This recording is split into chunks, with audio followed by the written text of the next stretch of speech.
আসসালামু আলাইকুম।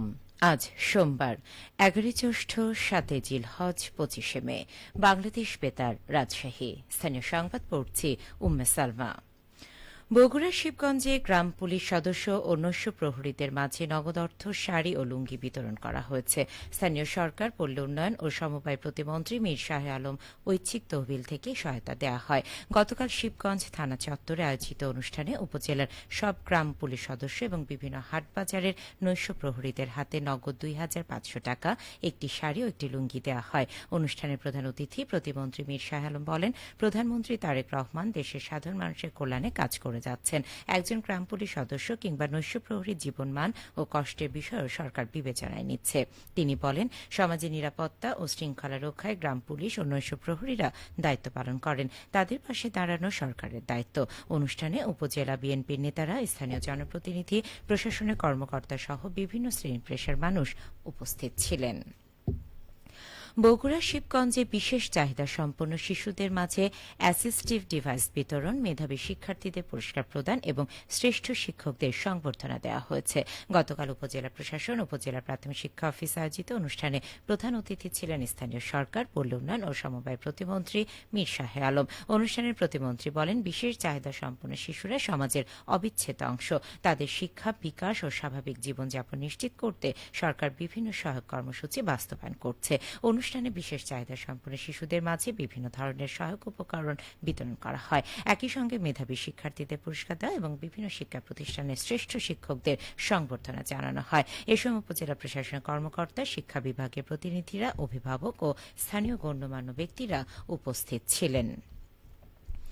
পবিত্র ঈদ উল আজহা উপলক্ষে রাজশাহী জেলা পরিষদের উদ্যোগে গরিব, অসহায়, দুস্থ মানুষের মাঝে উপহার সামগ্রী বিতরণ করা হয়েছে।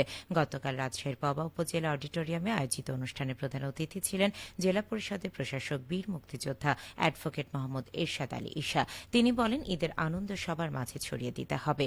সমাজের বিত্তবানদেরও অসহায় মানুষের পাশে দাঁড়াতে হবে। মানবিক মূল্যবোধ ও সহমর্মিতার মধ্য দিয়ে একটি সুন্দর সমাজ গড়ে উঠতে পারে।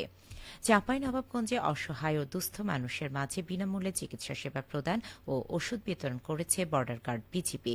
গতকাল শিবগঞ্জ উপজেলার দাইপুকুরিয়া ইউনিয়নের কামালপুর উচ্চ বিদ্যালয় মাঠে সীমান্তবর্তী অসহায় ও দুস্থ মানুষের মাঝে বিনামূল্যে চিকিৎসা সেবা, ওষুধ বিতরণ কার্যক্রম পরিচালনা করে Chapainawabganj Mahananda ৫৯ BGB battalion. Mahananda ৫৯ BGB ব্যাটালিয়নের অধিনায়ক লেফটেন্যান্ট কর্নেল মোহাম্মদ তাজুল ইসলাম চৌধুরী বলেন, সীমান্ত এলাকার অসহায় দুস্থ মানুষের স্বাস্থ্যসেবার বিষয়টি বিবেচনায় এনে এই উদ্যোগ গ্রহণ করা হয়েছে। কোরবানির ঈদকে সামনে রেখে রাজশাহী বিভাগের ৮ জেলায় এবার ৪৩ লাখের বেশি গবাদি পশু প্রস্তুত রয়েছে। এই বিভাগের এবার কোরবানি পশু চাহিদা ২৪ লাখের বেশি। উদ্বৃত্ত থাকবে প্রায় ১৯ লাখ পশু। এই অতিরিক্ত পশু রাজধানী সহ দেশের অন্য অঞ্চলেও চাহিদা মেটাতে সহায়ক হবে। এর মধ্যে শুরু হয়েছে বিভিন্ন হাটে কেনাবেচা। বিভাগের নওগাঁ, বগুড়া, সিরাজগঞ্জ ও পাবনায় গবাদি পশুর উৎপাদন সবচেয়ে বেশি।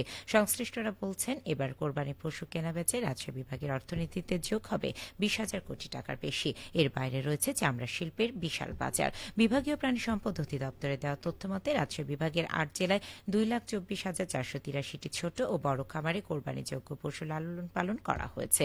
বিভাগে মোট ৩০২টি হাটে এবার পশু কেনাবেচা করা হবে।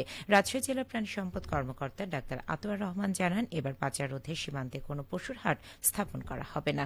সেই সঙ্গে ভারত থেকে গরু পাচার হয়ে আসা ঠেকাতে তৎপর থাকবে সীমান্তরক্ষী বাহিনী, বিজিবি। জাতীয় কবি কাজী নজরুল ইসলামের ১২৭তম জন্মবার্ষিকী উদযাপন উপলক্ষে নাটোরে দ্রোহের কবি, প্রাণের কবি শীর্ষক আলোচনা সভা অনুষ্ঠিত হয়েছে। গতকাল জেলা পরিষদ অডিটোরিয়ামে আয়োজিত আলোচনা সভায় সভাপতির বক্তব্য রাখেন জেলা প্রশাসক আসমা শাহীন। আলোচনায় কবি জীবনাদর্শ, সাহিত্যকর্ম, দেশপ্রেমের চেতনা নতুন প্রজন্মের মাঝে ছড়িয়ে দেওয়ার উপরে গুরুত্ব আরোপ করা হয়। পরে বাংলাদেশ শিশু একাডেমি, শিল্পকলা একাডেমি সহ বিভিন্ন সাহিত্য সাংস্কৃতিক সংগঠনের শিল্পীরা কবির গান, কবিতা, নৃত্য পরিবেশন করেন। এছাড়া শিশু একাডেমি ও সরকারি গণগ্রন্থাগার আয়োজিত বিভিন্ন প্রতিযোগিতায় বিজয়ী শিক্ষার্থীদের পুরস্কার ও সনদ প্রদান করা হয়।